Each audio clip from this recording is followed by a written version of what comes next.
to ask you a question. How many frogs are there on the leaf? Come on. How many? One.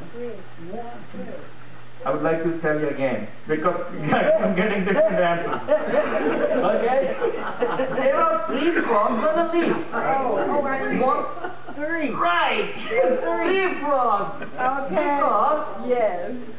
it decided to jump, but it did not jump. Oh. Many people are like that frog. We want you to do this thing. We want you to do that thing, but we never do anything. We never jump. We never take a step of faith. Many people are like that. But when you have a vision, you will never sit idle like that. You will take a step of faith. And it will become a determined thought.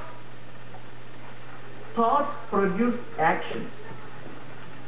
Actually, thoughts produce ideas, and ideas produce actions, and actions bring your dream into reality.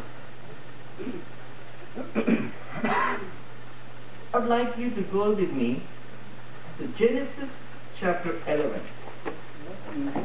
Here, you see the people.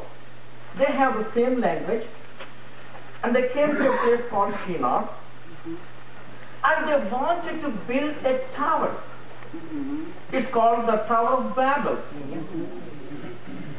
And they were talking with themselves. They are saying, verse 4, and they said, "Come, let us build ourselves a city and a tower whose top is in the heavens. Let us make a name for ourselves."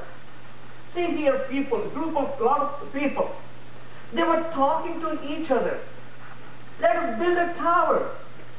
So that is, I call, a planning stage.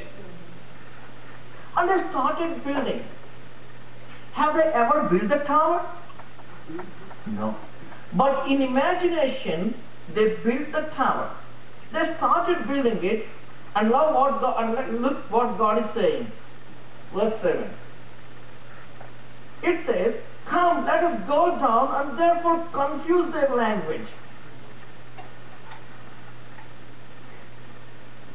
And I would like you to look at verse 6, at the last part of that verse 6. And this is what they begin to do. Now nothing that they propose to do will be withheld from them. These words came out of the very mouth of God. In one translation it says, nothing will be restrained from doing what they imagine to do.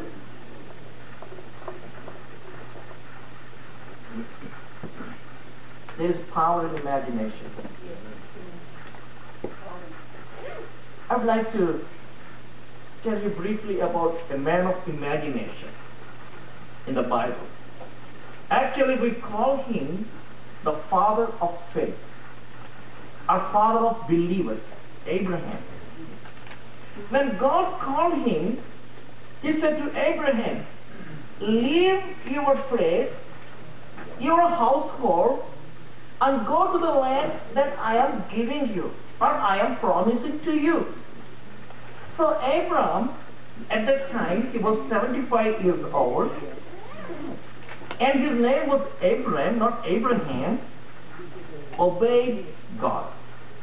But when I look at his faith, he did not obey God fully.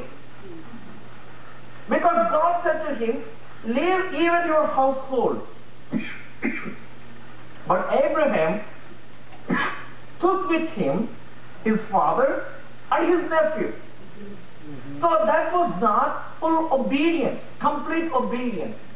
Folks, I would like to tell you one point here. Partial obedience is not obedience. Right. It is disobedience. So Abraham disobeyed God. And he came to a place called Haran, and his journey could not go until he obeyed fully to God.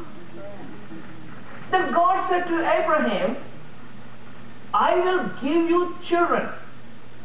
How old was he? 75 years old. And his wife was 65 years old. But they did not have any children. Time passed by. 11 years passed by. Now Abraham is 86 years old. And what happened, I believe, I told you that there is power in imagination. So I want you to imagine that Abraham and Sarah was talking together. How old was she? 66. And he was 86.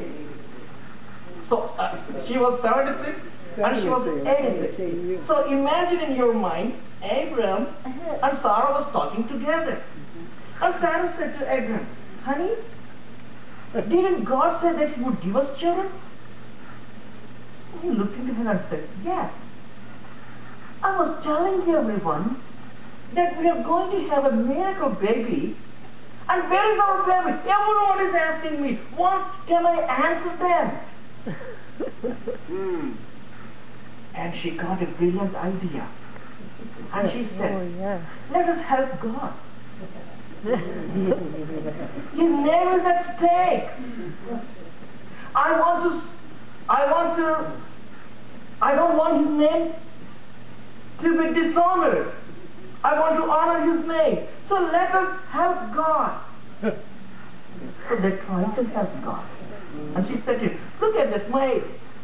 Isn't she beautiful? Man, to this old man, she looked very beautiful. And he said, what a brilliant idea. Oh, yeah. He was very happy. A woman. But when you try to help God, you will never give birth to your promised child.